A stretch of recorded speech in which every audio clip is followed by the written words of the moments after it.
This is gonna get weird.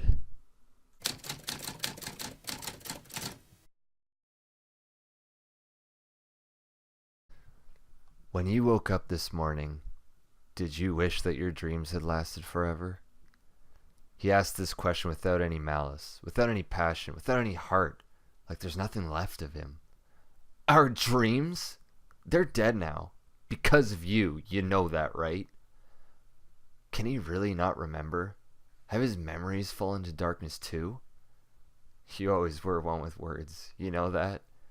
He's smiling, and there's an unfamiliar twinkle in his eyes that catches me off guard. Yeah, well, getting you out of messes gave me a silver tongue, I guess. I stare at him intently, noticing a subtle change in his stance. Still, I refuse to let my guard down, thinking this change in mood is merely a trap. Wouldn't have been the first time. You know, the best parts of you always came from me, but that's all in the past. I don't think of times before this. This is where I belong. Away from messes, away from the weight of the world. Nothing can hold me down here.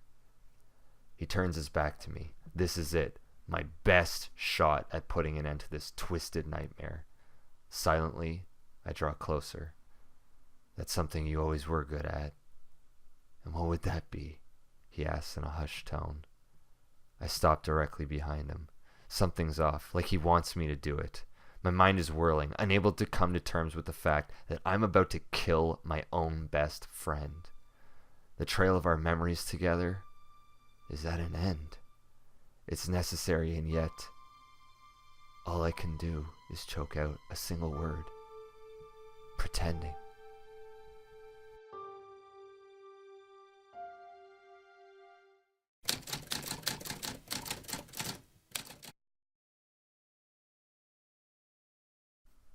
A familiar voice whispers to me, "You'll never believe what I found."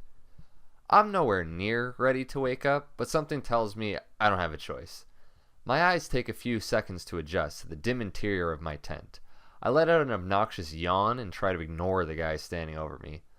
I swear to God, if you woke me up for some dead animal you want me to poke with a stick. My blanket is torn away from me, and the morning cold immediately seeps into my pajamas. I shiver and reach for warmth to return in vain. Reluctantly, I sit up. Even barely conscious, I can still see the twinkle in his eyes. No dead raccoons, I promise. This is different. I can tell he isn't going to let this go. Screw it. What's one more hyped up adventure that ends in disappointment? Okay, but this better be good, Caden. Trust me, you won't be disappointed. I scoff at him and remain seated on my deflated air mattress. I'm not buying it. 10 times out of 10, it's a letdown with Caden. I guess that makes me an enabler. Judging from the limited sunlight creeping into the tent, it's still quite early. We had all stayed up so late the night before, telling scary stories and making s'mores. Then there was that dream again. Caden sticks his head back into the tent with an annoyed look on his face. His foot is tapping impatiently. Well, are you coming or what, Cale? Give me a break. I told you I'm coming. There's no way it can be that important. Oh, man. You're going to be apologizing to me when we get there. He laughs again and darts back out. I take a deep breath and hoist myself on my feet. Never a dull moment with Caden around. I lazily poke my head out of the tent and look at the aftermath of the night before. Beer cans galore. Not exactly a PSA for keeping the planet green. A tiny shred of light tries its best to brighten our campsite, but dawn is still a ways off. I can just barely make out 6 tiny tents circled around a fireplace that now holds only ashes.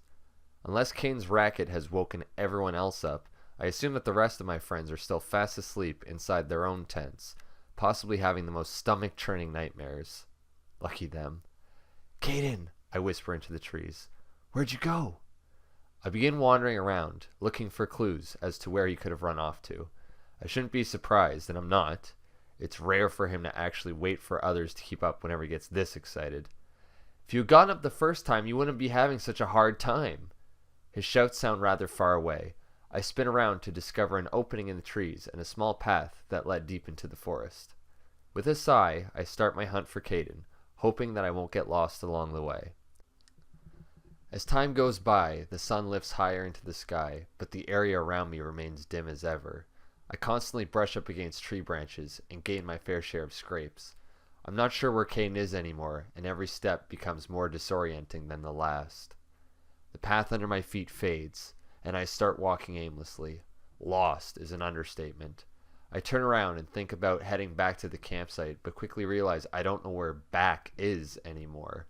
Maybe if I just start walking one direction and keep walking, I'll eventually pop out of the woods, near a stream or a road or something. A nervous chill creeps up my spine and fills me with doubt. Following Caden, I remember, is usually a bad idea.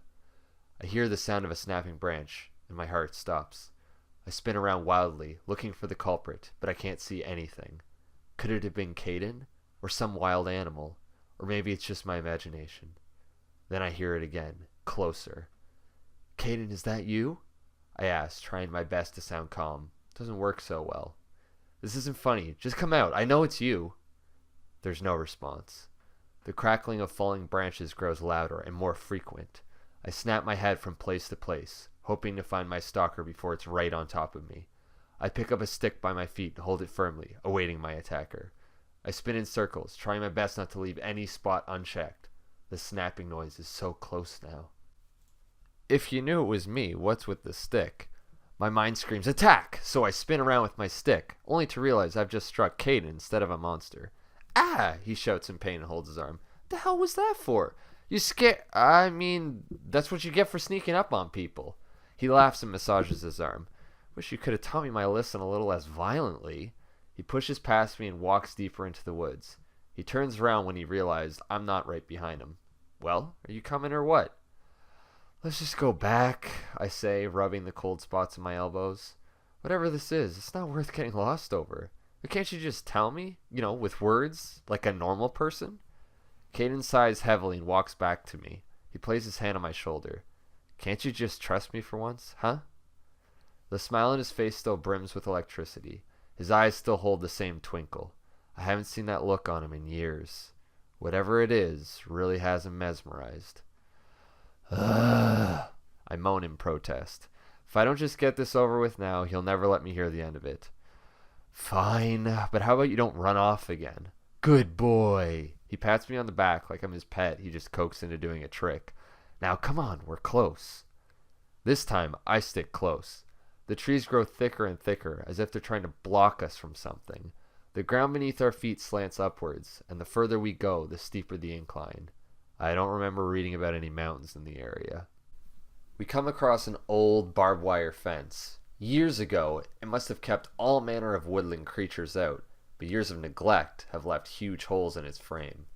What was this doing all the way out here? We slip through the fence and keep walking. The trees thin out, and Caden's jog transforms into a full-on sprint. I try my best to keep up, but the climb is tricky and uneven. We've left the woods behind us, giving way to rocks and tangled weeds. Where the hell are we? Caden reaches the top and stands waiting, looking out into the distance. A rock beneath my foot slides out of place, and my knee slams down hard. A string of curses is all I can offer to soothe the pain. When I finally reach the top, I pay Caden back from my knee with a punch in the shoulder. He doesn't even flinch. I meet his gaze and instantly realize just what had been so important to him. Before me is something I don't fully understand. "Sorry for doubting you," I whisper. "This is our ticket out," he whispers back. "This will make us legends."